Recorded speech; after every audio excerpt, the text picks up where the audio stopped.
everyone, this is Amar Sheth at Sales for Life, and welcome to another edition of Social Success Factor. I've got Stephen Jackson here with me today. Stephen is a sales professional at a company called Liquid Planner, and I'm very excited to be bringing his story to you today. So Stephen, how the heck are you? I'm doing very well. How are you, Amar? I'm doing well, my friend. So Stephen, you reached out to me and we connected. We're like this kindred spirit connection, right? Because you're massively into social selling, That's I'm right. into social, and you shared some figures with me that I thought that my audience would love to hear. So tell us a little bit about yourself and how you're using social selling as a part of your sales efforts. You bet, Amar. Thank you. My name is Steve Jackson. I'm a corporate consultant, and what I do is I work with clients to advise them on ways in which they can manage their business, particularly around project management. I've been in technology for over 10 years. I've worked at Microsoft, F5 Networks, and some other startups.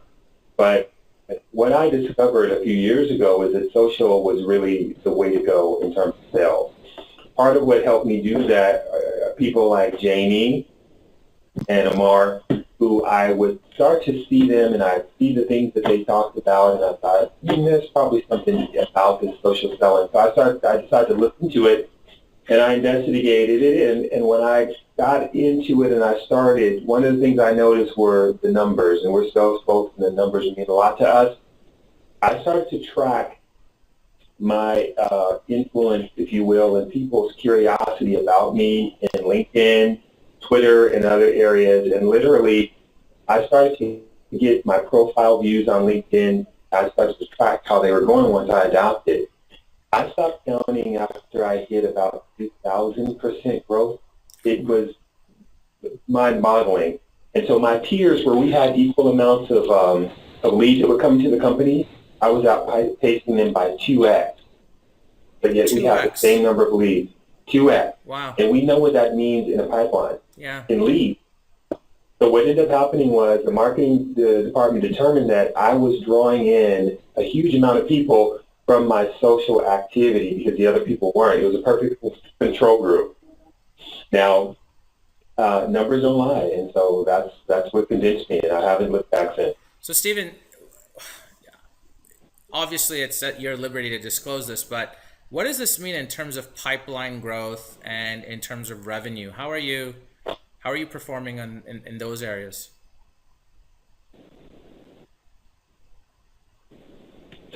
That's the best part.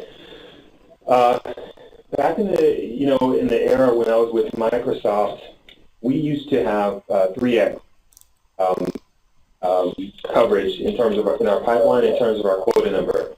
So we would want to have 3x pipeline to what our quota number was, and that was pretty safe. What it meant was if deals slipped or things happened, you could still likely hit your quota. Well, I'm kind of like you, Mark. I'm a high performer. I'm driven. So my quota number, regardless of what my company tells me, my number is always 200%. I always shoot to be 200% of quota. So what I found now is that I can get my coverage at 5x, 10x even, if I really, really drive. So I've gotten consistently at 5x coverage in my pipeline. And what that does, and this is the great thing, Mark, is that when it comes to end of the month or end of quota or end of quarter, I'm relaxed. Because a deal can slip, two deals can slip, it doesn't matter. My pipeline is so healthy that I'm going to make it. It's just a matter of, am I going to hit 200 or am I only going to hit 150? Wow. So That's a you, nice so position to as be in. the yeah, sorry to interrupt, Stephen. So essentially, as the old saying goes, shoot for the stars, and if you land on the top of the trees, you're still better than the ground, right? So just to get this correct, There you are. because you kind of Yeah. flipped my brain here. You are tracking quota 5x quota plan on your pipeline. Yeah. The Wow. idea being, if I'm going to hit 100% of goal, okay, there's a particular threshold. I'm 5x above that threshold. That's fantastic. Congratulations on that. in And then pipeline. obviously, you don't even have to say it, but I'm guessing this has had a massive impact on your revenue as well, right? Yeah, my kids can thank me. Absolutely. Basically, quarterly trips to Disney World in the Jackson family, right? That's what you're saying. You know what? And you're not off by anything, because that is literally it. I mean, I kid you not. Disneyland. I'm in Seattle, so Disneyland is just a step away. And Yeah. what was it? I think 2 years ago or a year ago, we went to Disneyland 4 times. Wow. So That's awesome. So, Stephen, what's your take? And this is just a question I thought of, and I'm going to throw it at you. What's your take on companies? And I want to be very sensitive here, but what's your take on companies who have not limited or prohibited the use of social media from a sales perspective, but who are not squarely getting behind this? What impact, if any, is it having on their sales teams? What's your 2 cents on that? let me put it in terms that protects everyone and doesn't compromise anything. There's a particular company that had a top salesperson that really embraced social and was really bringing lots of high worth clients and valuable referenceable name clients to the company. That person's no longer there. Wow. That salesperson is no longer there because that salesperson was not happy with the fact that social wasn't being embraced. Was not happy with the fact that the manager who was running the sales team was proud to say, I don't know anything about social media. And so that individual's gone. And it's interesting because I follow LinkedIn, and so is that VP of sales. Wow. Okay. Let's not. So We won't expand on that too right, much. Stephen, right, last question. but Sorry. Go ahead. yeah. So I was just going to say, to add on to that, really, companies that do not embrace social media will not keep top talent, period. Yeah, I definitely agree with you. I think as the market goes, and this is the reality, right, folks? As the market goes younger and younger, the fresh talent that's being extracted Right, out of college, right, we've all heard this word, right. and maybe it's overabused, but the word millennial, right? The crowd that doesn't know life Yeah, without the internet. I don't think they're yeah, waiting too happily for jobs that are advertising aggressive cold calling required. You must make $50 a day, etc. I think those days are right, gone. I think any company that doesn't really adopt the culture of social, the etiquette of social, the native intricacies of social into their sales environment, those companies will suffer for the long term. We've made a bold prediction, and I'll repeat it here again, Stephen, and maybe, probably you'll agree with this. Jamie, my colleague, has said that any sales leader that doesn't get behind social will likely be fired or downsized, whatever word you'd like to use, in the next 4 to 5 to 6 years. And I think it's appropriate because the majority of the sales force is going younger and younger. Jill Rowley has said herself, 50%, and this is data that's backed up, folks, okay? This is not pie in the sky. 50% of all sales force will be comprised of millennials by 2020. That's 4.5 to 5 years away. That's it. That's it. So the companies that don't get their act together, I agree with you. I'm going on this diatribe, but essentially my point is that I agree with you that companies really do need to get behind it. I guess my last question for you, Stephen, is this. What words of wisdom and advice and motivation would you have for sales professionals today that know that I need to do something with social? I just don't know what it is. Where do I get started? Where did you get started?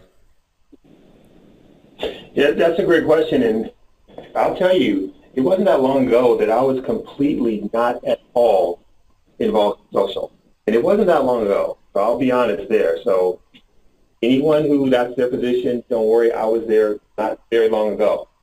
My my thought is, what you've got to do, honestly, is you've got to start with a platform that you can integrate into and ease into without too much work, and one that's really going to have an impact quickly.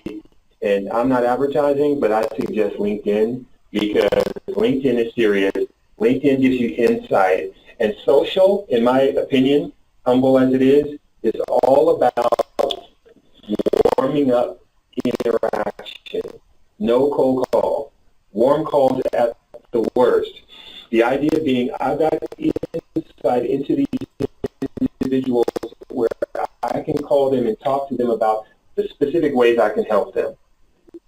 They're not waiting to hear people call them to talk about their products and talk about features. They want their phone to ring and somebody's got an answer to their problem. Yeah. And with social, I get insight. So LinkedIn, there you can move into things like Twitter. Twitter, I'm very big on, but from a professional perspective, that's also a good one. Everyone must get a blog.